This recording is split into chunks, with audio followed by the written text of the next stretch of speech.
नमस्कार दोस्तों। दुबई वाले मामा जी के रूप में मशहूर social media influencer Harish Mishra का एक जुमला बहुत हिट रहा है। ये बड़ा होकर अमिताभ बच्चन बनेगा। अब कहावत बन चुके इस जुमले को मैंने हकीकत में बदलते देखा फिल्म अमर सिंह चमकीला में। ये कहानी उस दौर की है जब अमिताभ बच्चन नाम का कलाकार हिंदी सिनेमा के आसमान पर छा चुका था। देश विदेश में उसके शोज हो रहे थे। कनाडा में उसका शो हाउसफुल हुआ तो आयोजकों को हॉल में 137 कुर्सियां अलग से लगानी पड़ी। और उसी हफ्ते अमर सिंह चमकीला का जब उसी हॉल में उन्हीं आयोजकों की मार्फत शो हुआ तो जानते हैं कितनी कुर्सियां अलग से लगानी पड़ी थी। 1024। जी हाँ, 1024। अमर सिंह चमकीला ने अमिताभ बच्चन से लोकप्रियता में बड़ा होकर दिखाया था। और फिर एक दिन गोलियां चली, अमरजीत मर गया और उसकी दूसरी बीवी अमरजोत भी मर गई। लेकिन उसका नाम अब तक जिंदा है और आगे भी जिंदा ही रहेगा। कलाकार मरते नहीं हैं, मारने वालों का कोई जिक्र तक नहीं करता। Point number 1। नकटोरा के गाने पब्लिक में गाने वाला कलाकार फिल्म अमर सिंह चमकीला। शिद्दत से सिनेमा बनाने वाले एक कलाकार के शिद्दत से गाने बनाने वाले एक कलाकार को दिल से दी गई श्रद्धांजलि है। उस कलाकार को जिसका असली नाम धनीराम था। अमर सिंह के नाम से उसने जुराबे बनाने वाली फैक्ट्री में नौकरी की। उस जमाने के मशहूर गायक सुरिंदर शिंदा के यहाँ ऑफिस बॉय की नौकरी की। उनके लिए तमाम हिट गाने लिखे। और एक दिन मालिक एक मंचीय कार्यक्रम में देरी से पहुंचा तो आयोजकों ने नौकर को मौका दे दिया। मालिक आलसी होते हैं तो नौकरों के भाग्य में ऐसे ही जाते हैं। अमर सिंह तो खैर प्रतिभाशाली भी था। वह पंजाबी लोक संगीत उस दौर का अनुराग कश्यप बना जब भोजपुरी में अच्छी फिल्में भी बनी रही थी और संगीत भी उसका आज जैसा नहीं था।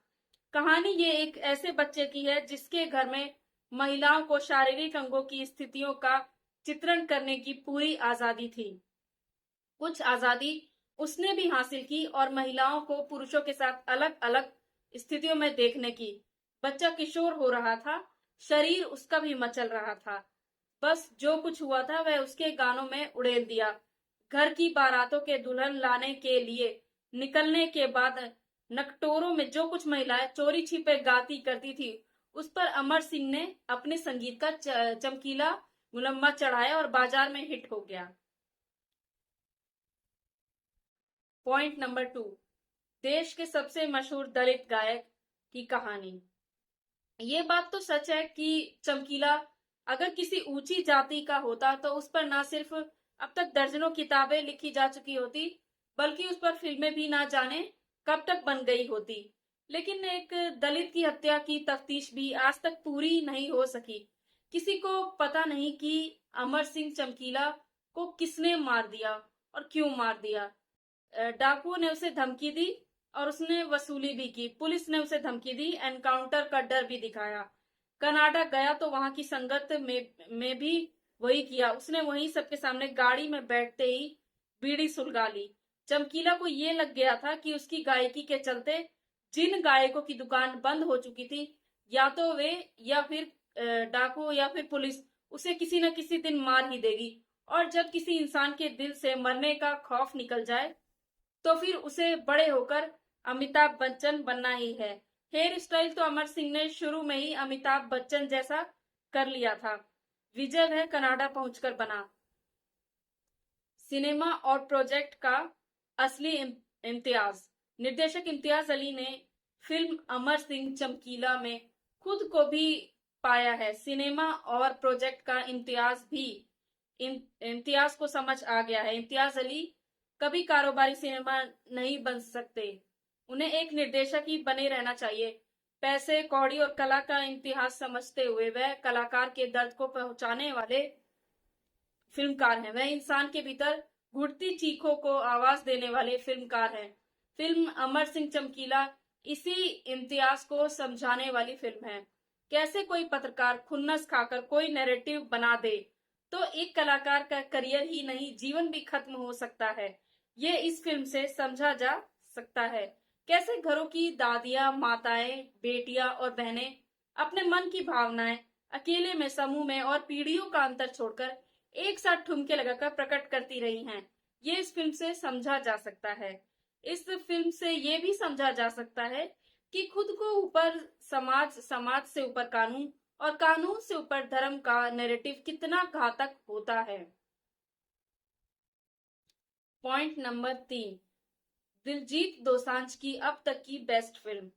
अमर सिंह चमकीला फिल्म के एक दृश्य में जब अपनी जाति बताता है और अपने हुनर का हौसला भी बताता है, तो इसे देखते समय रोए खड़े हो जाते हैं।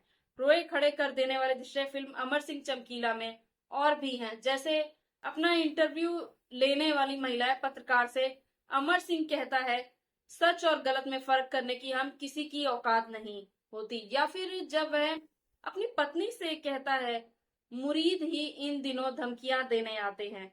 ये सारे दृश्य दिलजीत दोसांझ ने अमर सिंह चमकीला बनकर जी है। फिल्म देखते समय एक बार ही नहीं लगता कि पर्दे पर जो है वह इस दौर का मशहूर गायक दिलजीत दोसांझ है। दिलजीत ने अमर सिंह चमकीला के किरदार में वाकई दिल जीत लिए हैं। ये सच है कि बाल कटाने को लेकर उनकी ट्रोलिंग भी हुई है। ये भी सच है कि इसी कहानी पर वह पहले एक फिल्म जोड़ी कर चुके हैं।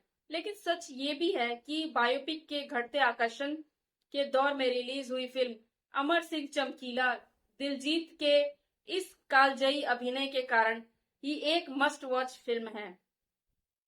पॉइंट नंबर 4, तिकड़ी मोहित, इरशाद और रहमान की फिल्म अमर सिंह चमकीला अपने जिन दूसरे कारणों से एक जरूर देखे जाने लायक फिल्म है, वह है इसका संगीत। दृश्य मिटाए हाय हाय तो आपने अब तक सुन ही लिया होगा, नहीं सुना है तो सीधे फिल्म देखते हुए ही सुनिए।